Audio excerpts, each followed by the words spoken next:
আসসালামু আলাইকুম viewers, MTC থেকে তালাশ মাহমুদ বলছি। আজকে আমাদের কাছে একটা সেট আছে, সেটা হচ্ছে আপনার ভিভো Y22।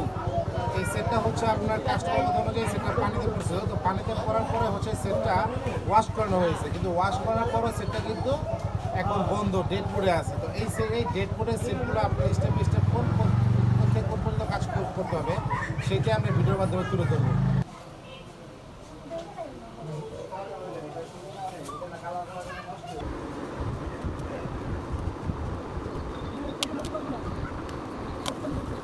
ক্লোজ পাঁচটা কথা হইল আগে লাগাইলি ক্লোজ না আরো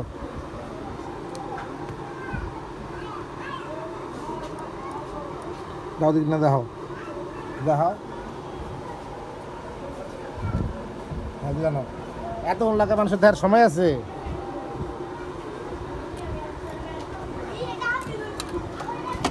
বন্ধ করে এটা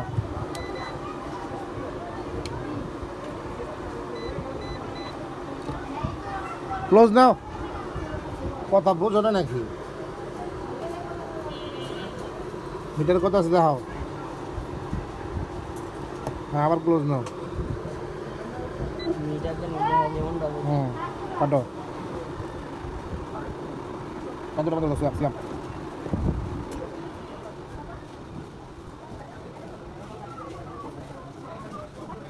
কাটো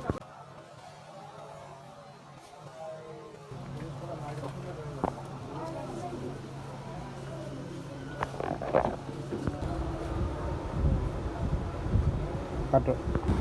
এখন আমরা এখানে দেখাবো এই সেটটা কিন্তু এটা এক ধরনের একটা শর্ট আছে, যেহেতু আপনি দেখেন এটা কিন্তু আমরা মাল্টিমিটার দেখাইছি, কোনো শর্ট নাই, তারপরে দেখা যায় সেই ক্ষেত্রেও শর্ট নাই। তবে মাঝে মাঝে আপনার যদি এটা আপনার যে চার্জিং আছে ইউবি চার্জিংটা লাগাইলে চার্জারটা বন্ধ হয়ে যায়।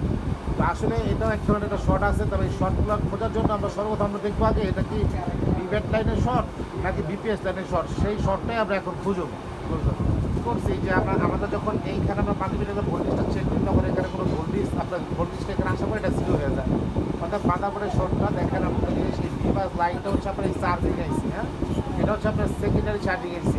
এই চার্জিং আইসিতে লাইনটা ঢুকছে, সরি এটা হচ্ছে মেন চার্জিং আইসি, যেটা এখানে বিপিএস ভোল্টেজ হয়েছে। তো আমাদের যেটা আমরা এখানে পাইলাম সেটা হচ্ছে আপনার এই পর্যন্ত কিন্তু আমরা কোনো শর্ট পাই নাই, তবে আমরা এই হ্যান্ডটাতে একটা শর্ট পাইছি। আমরা এই জায়গাটা একটু শর্ট আমরা চেক করবো। এই মাউসটা গোলটা আমরা করে দিয়েছি, দেখেন খেয়াল করেন এই জায়গাটার ভিতরে আমরা এখন দেখাবো যে কীভাবে আসলে চেকটা শনাক্ত করা যায়। আমাদের এখানে আমরা যেটা দেখছিলাম সেটা হচ্ছে দেখেন এই লাইনটা হচ্ছে আপনার ইনপুট লাইন আইসি।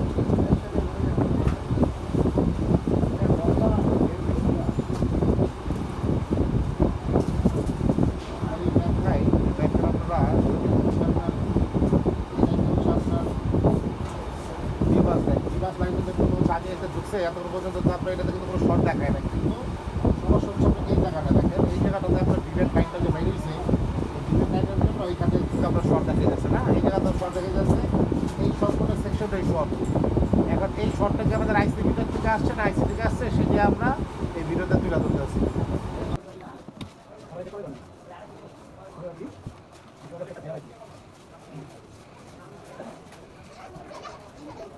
আশা করি আমরা এতটুকুর ভিতরে এই শর্টটা আমরা খুঁজে পাবো।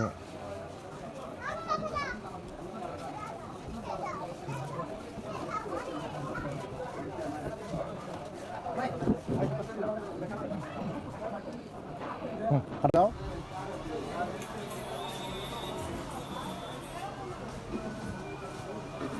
আমাদের কাছে অলরেডি সমস্যাটা আমাদের আইডেন্টিফিকেশন হয়ে গেছে, হচ্ছে পিএমের আইডি লাইনটা। আমরা কী করবো, পিএম আইডি লাইনের যে এইখানে এই ক্যাপাসিটারটা আছে, আমরা এই ক্যাপাসিটারটা জাস্ট রিমুভ করে দিব। রিমুভ করার পর আমরা ট্রাই করতে পারি সেটা অন হয়েছিল।